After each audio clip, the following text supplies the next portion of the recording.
Stefan Molyneux does not represent all libertarian thought. In the beginning of the conversation, Stefan Molyneux himself makes a statement that is going to be useful for all analysis of politics and economics in America, namely this. He says, quote, "There is no non-P side to that pool, and there is no non-smoking side to a restaurant. And it is that fact of human experience which will regularly be forgotten either intentionally or unintentionally when discussing politics." Stefan Molyneux goes on to say that he does not mind having conversations with people so long as it's data-based. That begs the question. There is some piece of data that you are accepting as relevant to the discussion that they are not. Either they are unaware that that piece of data exists, or they are aware of that piece of data and they disagree with you about the significance of that piece of data. So to say that, well, I don't mind talking with you about things, but it's just as long as we're sticking to facts. But that's something that will often occur in discussions with people who are not being honest with the fact that government has a legitimate role to protect us from harm. At 1450 in, they start discussing roads, and to hook up these ideas, roads are the kinds of things where competition is destructive. There is such a thing as too much competition.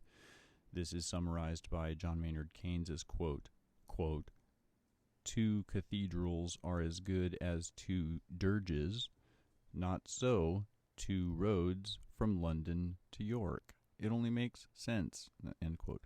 It only makes sense to have one road going from London to York. Or if traffic gets too congested on that road, okay, take the road and widen it out. Or maybe build another road, but only when traffic gets so congested that having another road is justified. If you allow for competition, you're going to end up with a number of roads going from London to York, and that is destructive. That is summarized by Stefan Molyneux's own statement where he says, quote, "That's a lot of competition, but I haven't seen a tree in 4 days," end quote. This is a conflict of principles that is easy to sidestep in today's climate of discussion. Later on in the conversation, Joe Rogan asks the question, how would we fund war? Which is just another way of stating the same. Keep in mind before the deregulation push that this was the picture offered by, say, Southern California Edison in California, where you had a fully functioning operating monopoly with restricted profits. How were those restricted profits achieved? Well, in one instance, by controlling price. And secondly, if profits for Southern California Edison were too great, then they could just, those excess profits could be just taken away from them at the end of the fiscal year by the government, so that you don't end up with destructive competition. You do end up with people getting paid money and being able to achieve an end. And to do it any other way would literally be destructive.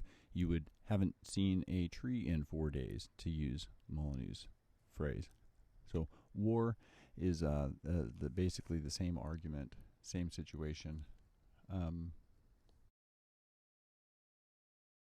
And I've thought more than at any other time, it's like listening to a third grader. So he says that the Occupy Wall Street movement should be protesting Washington, the Federal Reserve, Congress, and not Wall Street. Once again, it's like a third grader who has had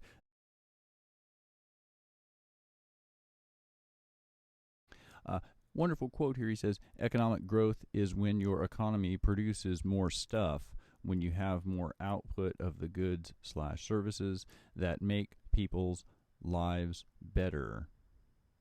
If people are poor, then they are poor because they don't have enough stuff. We have to produce more stuff for people to consume, and that is not what is happening in the U.S. economy. So notice over and over again, stuff. But the idea is that if you're poor, it's because you don't have enough stuff. That's not really true. Does that mean that you're rich because you have enough stuff? No. So the thinking here is terribly bad. Right? I just came up with that. If people are poor, they don't have enough stuff.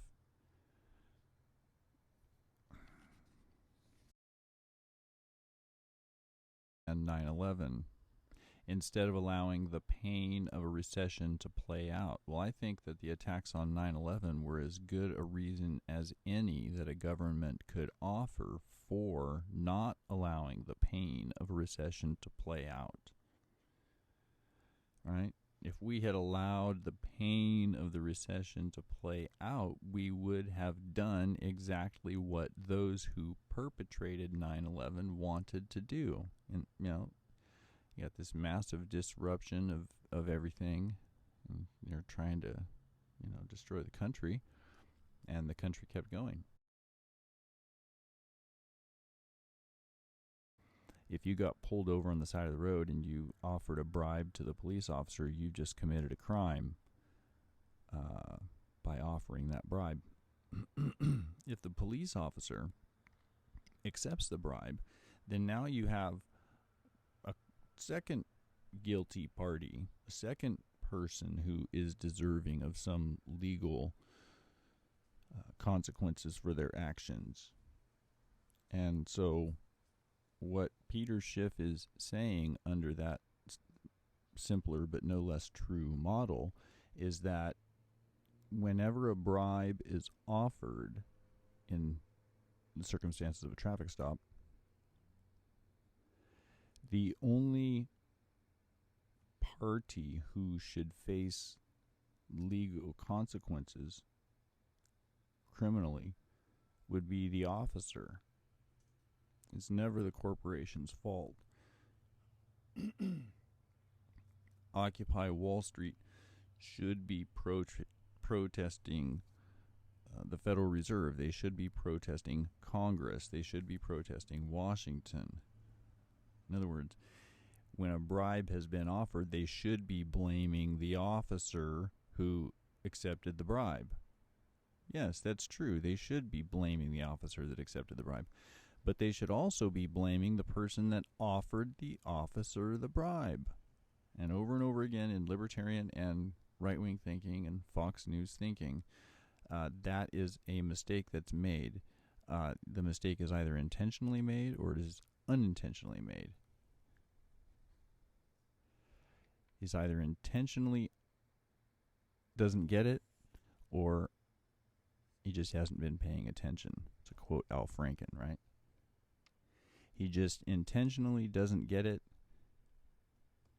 or he just hasn't been paying attention.